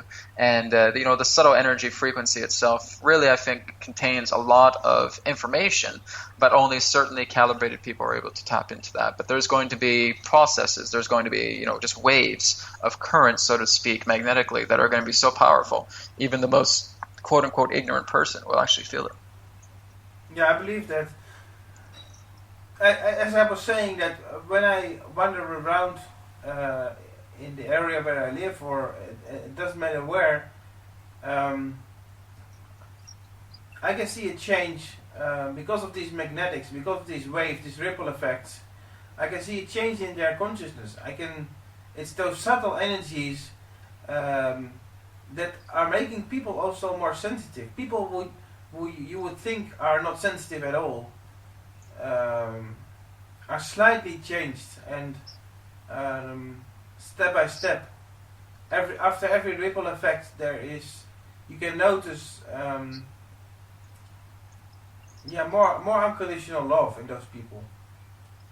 Yeah, absolutely. I mean, it's kind of like a little experiment that a lot of people are doing. Is that I believe there's a video on YouTube called "The Webs of Maya," and basically what these students were doing is they're placing this white powder on this sound device, and basically what they would do is they would blast it with a frequency, and certain forms of sacred geometry, fractal patterns, would actually emerge. And again, that's another particular type of understanding of what's going through. Like again, with a lot of the moon phases and with a lot of the celestial passings that's going on, with a lot of the implants of thought magnetics coming together, is our grids are basically starting to transform into these really harmonious patterns on certain levels of the planet, as well as in regards to interdimensional fronts, from what people are starting to notice as well too. So we're basically just seeing all of these tremendous shifts. I think what we can all agree on is that there are shifts happening, that there are phases, that there are ripple effects happening, and that certain people are able to tune into it very well, and some people may not be able to get there right yet, but there will be certain events, as you guys have been talking about, that a lot of people who may feel that they are not very energetically sensitive are definitely going to be feeling within the times ahead. Yeah, and it's already. I think it's already occurring. Oh, big time, absolutely. Yeah. It's happening all the time. It's basically, Jonas has basically put it that 2014 is the year of unfoldment, and basically what that means is that there's going to be a lot more of the grassroots that are going to be coming up this year. Basically with the unfolding of a lot of different technologies, unfolding of a lot of different forms of perceptions to how our education is, to how our economy is. It's all going to be impacting the entire mainframe of our planet, and a lot more of the grassroots are going to start shining. It's like the grass is just starting to bud this year. And I feel like a lot of new natural formations of organizations and natural formations of new concepts. I mean, even in Joseph's particular medical industry, I have no doubt that a lot of new buds are going to be forming as well there too, about integrating a lot more consciousness-based aspects and perhaps a lot of healing aspects on a consciousness energetic level that will actually be coming in. There's actually some people who I've talked to who have said that they're actually going to start inducting Reiki practices into certain medical establishments now. I was so thrilled to hear that. I mean, that's fantastic. That's great. Being able to actually bridge the gap between, the medical establishment on a modern level and actually bringing in consciousness, energetic level, bringing them together and sharing that same space. I mean, this is, I think, just the pioneer year, so to speak, for a lot of that to happening on a much larger scale. Yeah, I have the same feeling about 2014. It brings a lot of potential and a lot of, as you were saying, the way that the society works, that the energies work in the people. Somehow this will be that we will go beyond the threshold. Is that correct? Well, that's what we're doing now. Yeah. Basically, what I've heard is from 2010 to 2015, this is what's known as the span of critical mass. And I believe Darrow Anka, who also channels Bashar, was saying something similar to this as well, too. But it's basically like a span of critical mass that's happening. And these are the really intense years. This is where a lot of the thought magnetics themselves are shaking. It's like tectonic earthquakes, so to speak, but on an energetic level. And, I never subscribed to the idea of feeling that, we're going through immense physical pole shift, or that there's doom and gloom, or that, Nibiru is all of a sudden going to smash into our planet and all that stuff like that. That was a lot of 2012 mumbo jumbo, really, to me. I never subscribed to it. And, a lot of people want to almost get that fear because there's a certain high that people get into these states of fear. And it's really just the whole idea that I heard this from the grapevine. I heard from the grapevine that, a massive earthquake is going to break apart California, and California is going to drift off into this big island, and there'll be destruction everywhere. Or that, gigantic floods will be wiping out most of the northern part of the planet, et cetera, et cetera. Those are all great, and those are all perspective. And that's fine, but I really have to ask those people, are you sure this is what's happening? I mean, you really need to tap into what's happening, because the whole idea is that there's a lot of other, I guess you could say, mirrors in place to where there is the actual genuine article. It's that you look at certain holograms and certain mirrors are being placed. They're almost like redirecting these beams of light to go into other areas that's preventing this person from going into the stream of purity. And so a lot of these streams of distortions will often bring about a lot of these feelings of trauma, a lot of these feelings that some sort of gigantic cataclysmic event is taking place. Sometimes it even just collates back back to the person's own life, that their own world is falling apart, and sometimes they will see it as these cataclysmic events. I'd say about 99% of people collectively that are actually able to see a lot of these doom and glooms are actually just basically tapping into themselves in regards to how everything is transforming. And as our own perception of psychic ability and intuition is so strongly prominent in the point of symbology, that the symbology and references of those imageries of destruction are coming back in regards to their own particular state of transformation of what's happening. Their own world's falling apart, so they may see something like a nuclear holocaust, they may see an asteroid hitting the Earth, etc. And these are all parts of their own intuition telling them that their own world is being completely dissolved and that a new world is transforming. The Earth is never going to be destroyed, and this is basically what I've received from a state of purity. Is that, and again, I can only speak for myself in that way, the Earth has a lot of work to do. I mean, we're currently the occupants of this planet. We're not always going to be the occupants of this planet. It's going to eventually fade away. You know, it's going to quite a ways down the road, but there will be new occupants on this planet, and then they're going to have an experience, and then we're going to function as the guides for them. We're basically going to occupy many other different planets. Some of us may still occupy here on a small capacity, but we're basically going to be bringing ourselves into an integration where we're being mentored by a lot of other star family races, and we're going to start occupying many other different colony planets, different worlds, to really offer teachings once we really established a strong majority of unified base consciousness here. So the Earth has a long way to go. She's not going anywhere. She's very, very well saturated into a lot of love right now. And so for a lot of people that feel that, you know, Earth is going to be destroyed or the human race is going to be destroyed, you might be disappointed, because really from what I have received and what from many others who I've received as well too, we're not going anywhere but up. You know, when we've hit rock bottom, the only place to go is up, and we're going very much up. I'm speechless. Beautiful. It's what I always felt, is that the lessons that we are learning here in duality, we are going to bring with us to other star systems, in order to, what exactly the same thing as the Galactic Federation is doing to us, to bring this knowledge and experience and to enrich other civilizations. Yeah, absolutely. I mean, that's the whole key, and that's what we're doing. I mean, when you're looking at many different organizations, there's all kinds out there. There is the Galactic Federation, there is the Association of Worlds, there is the Confederation of Planets, there is the main conglomerate, which is the Galactic Council. So, I mean, you have so many different organizations that are working together, and they all have different capacities, they all have different agendas, and they all have different, I guess you could say, servitudes that they feel that they're doing to help out with the planet. Each group is dedicated to different aspects. So for those of you who channel the Galactic Federation, that's great. You have certain forms of agendas that are in rapport to what they're doing. For those of you that channel the Association of Worlds, that's great. There's certain forms of mixtures that you are in rapport with as well too. So a lot of these different groups, there's so many different groups that are around our planet right now, but they're all here in regards to some type of contractual magnetic, because again, as we're looking into ourselves, and it's like Joseph is saying, as above, so below. So as we're looking into ourselves about how we're attracting all these people into our life, it's looking at the planet and finding out exactly what she's attracting into her life, pertaining to a lot of these particular groups that are kind of watching out for her, helping out a lot behind the scenes. But I mean, really, humanity has a very prosperous future. I mean, it's really not so much far off from the Star Trek future, really. I just don't think we're going to be using a lot of the different types of ships that they were saying. A lot of those particular technologies that are under lock and key right now are far more sophisticated than the starships you'll find on Star Trek. But it really is going to be that type of future where there is a unification factor, where there is a quote-unquote prime directive, and being able to work alongside with other civilizations to helping them move into a unification cycle the same way we're doing right now, that will then be acclaimed at a certain point in the near future. Beautiful. I can't wait until this transition period is over. and that we are. Well, here's the funny thing: it's never going to be over.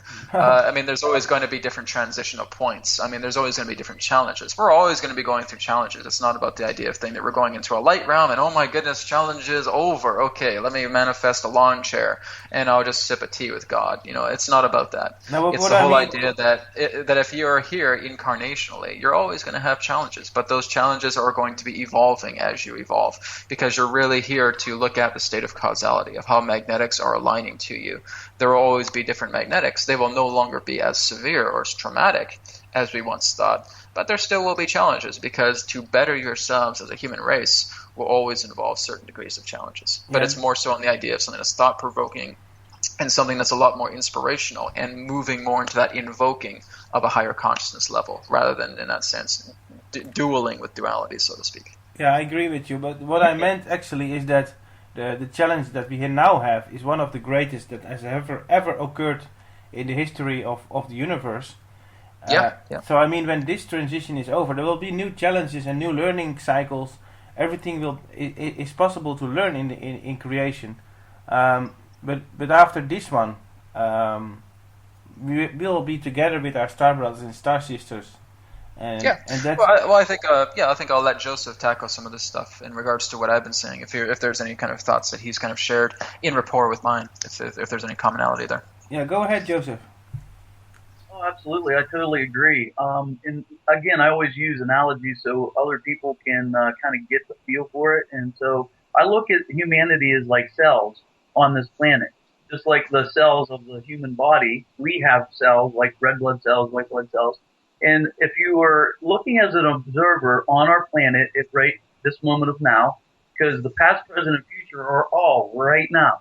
So if we are all looking at it, how healthy is our planet right now? If we're being real in a 3D, if you want to bring it down to three-dimensional, what's going on this planet and being aware. And so by virtue of doing that, that allows you to see how can you help manifest a better way for these other dimensions in other timelines. And so this goes back to, say you had a childhood abuse, and in order for you to go back and forgive it, in this present moment of now, you face it, you release it, and you surrender and release that particular moment, and then you can allow more light to come in. And so we as light workers, on a bigger scale, are doing that for this planet. So that's why I would suggest, like, here in a couple weeks, I'm going to back to Sedona and probably the Grand Canyon and other vortex lines. And from a higher vantage point, everything is perfect. Everything is in perfection and all this. But you have to realize that past, present, future are all in the present moment of now. So how can I help send energy, love and light, balance to our planet that we love, that we live in the moment of now? Me personally, I want to go to these places and add my light, my intention, and, you know, as above, so below. So since there's a collective of cells on this planet that can influence a positive or a negative way, just like the white blood cells can come in and eradicate, say, cancer or something like that, or viruses. The more people that do one thing at one time, the more likely you have the intended outcome. And so if the outcome is such that we're going to be on this positive timeline, if you want to look at it that, why not add your love and light and your intent and your focus and your thought, because thought becomes reality? Why not collectively come together to do these various things? And so it all comes back to what we've been talking about the whole show, is time, being on this roller coaster up and down. It's about balance. It's about living life, not being airy-fairy or not being in a depressed mood. Balance yourself out individually, and as you do that, you resonate a particular frequency. And as you resonate that particular frequency, you affect everything and everybody around you.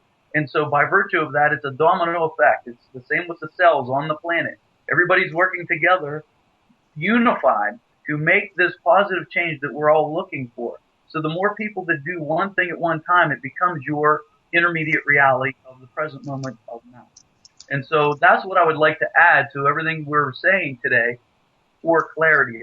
And hopefully that makes sense. Yeah, it made total sense for me. Yep, absolutely.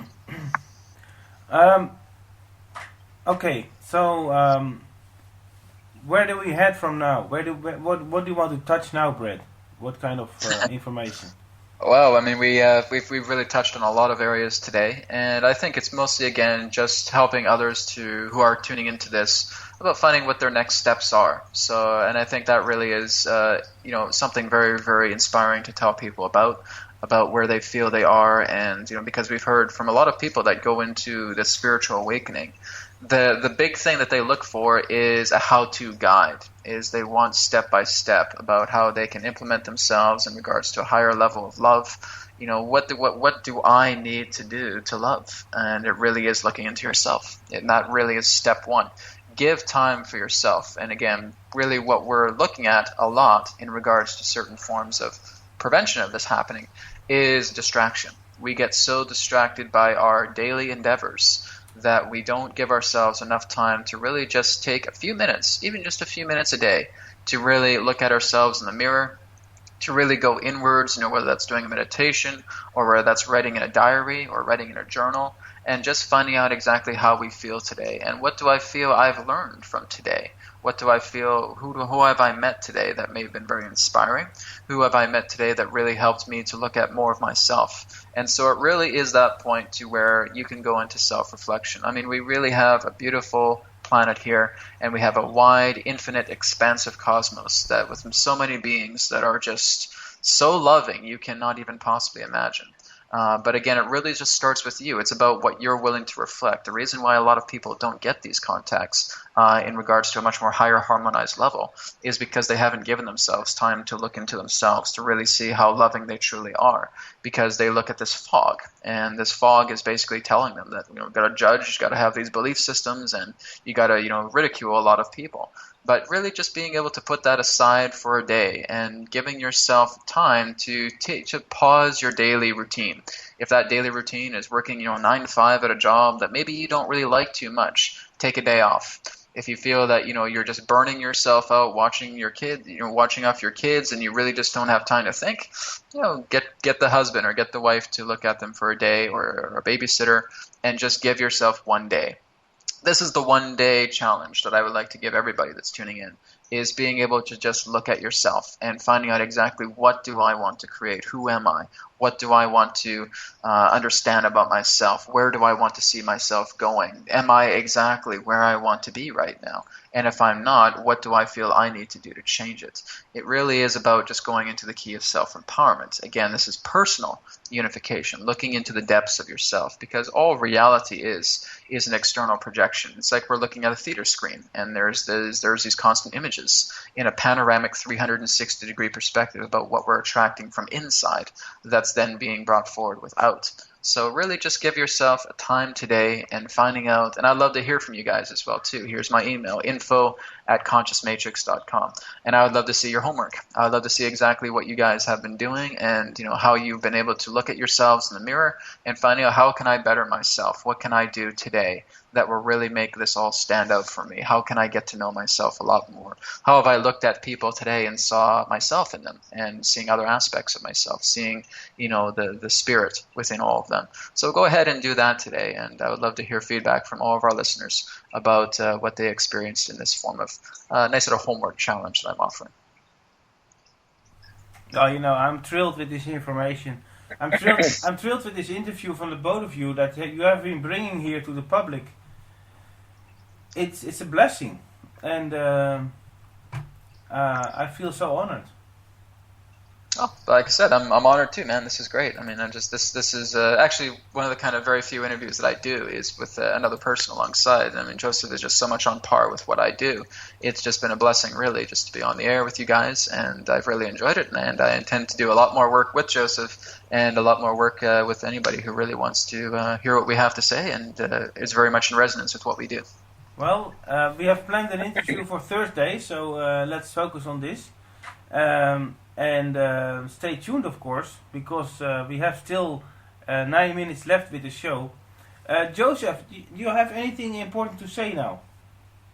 Yeah, as we're wrapping this up, I really enjoy Martin, your point of view, and Brad, yours, and I agree with you. I mean, we resonated the exact same frequency, and it's so funny that whereas we're saying the same things, but giving different examples to help different people. And Exactly. so I am in gratitude right now for both of you. And what I'd like to tell the listeners is like, we do live in this world of opposition, and without opposition, there's no growth. We live in polarity. That's how it works. But why resonate in the victim mode when you could actually be in gratitude? So as you resonate at that level of thank you for that, even the person that had wronged you in the past, they made you who the person you are today. So I look back at my life every day and say, wow, if my dad wouldn't have been that person, I may have been that person. He showed me an opposition of what I didn't want to be. And so I love him unconditionally for who he is and what part he played in my life.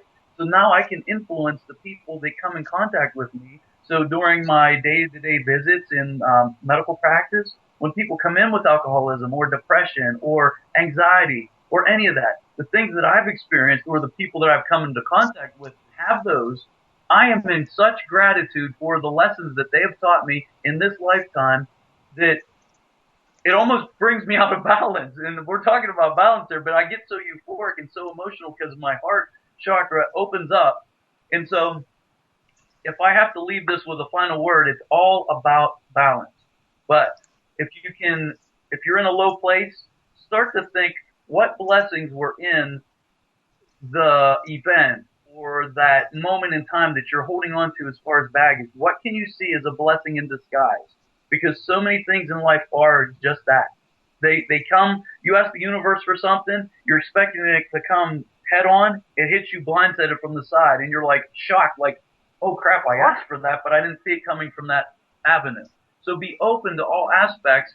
Try not to have a particular one-sided expectation of how it's going to come or when it's going to come.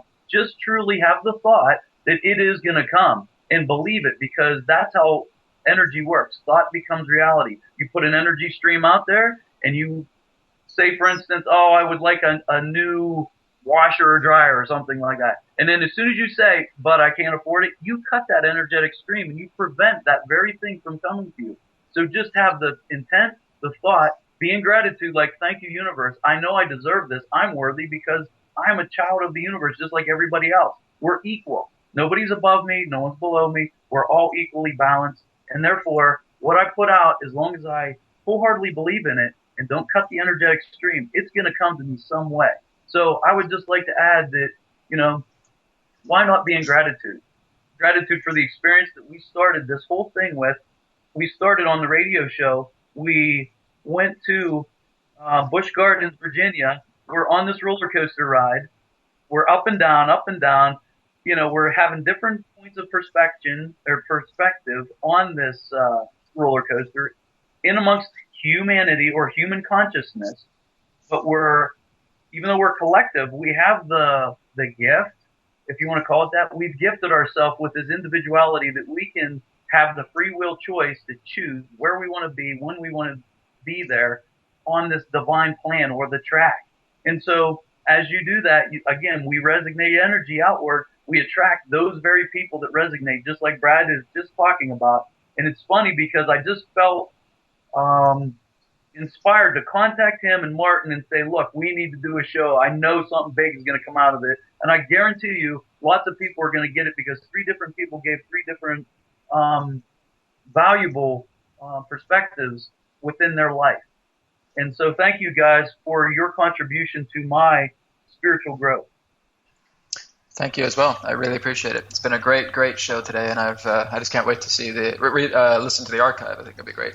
Well, what what I'm going to do, yeah, it was a great program, and I feel real gratitude for both of you and for all of the information that came through. And I'm going to make a YouTube version of it and send it to you both so that it can go viral, because this information, I think, is needed by a lot of people. A lot of people need this guidance that was shared today on the show. So so bravo. Thank you. And tune in on Thursday on BBS Radio, 1 p.m. Pacific time, 4 p.m. Eastern time, 9 p.m.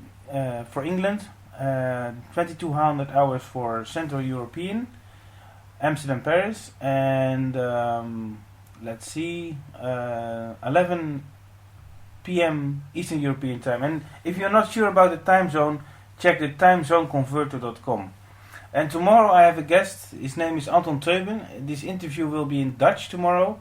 And we'll be speaking about the latest developments regarding the different aspects that are happening behind the scenes related to disclosure. And I want to thank all the listeners for being here. I can see that there are some listeners who are coming back every week, and I love you, and I'm so happy you are coming back. It's so amazing. Thank you for your loyalty, and spread the word, and spread my YouTube videos, my interviews with Joseph Marra, and the one that's going to be created, this one. So thank you both for being here and being in this triangular configuration of love and light. Thank you. Thank you. Sending you guys love, light, and laughter. Love, light, and laughter, and may the universe bless all humanity. Much love, guys. Thank you very much. Much love.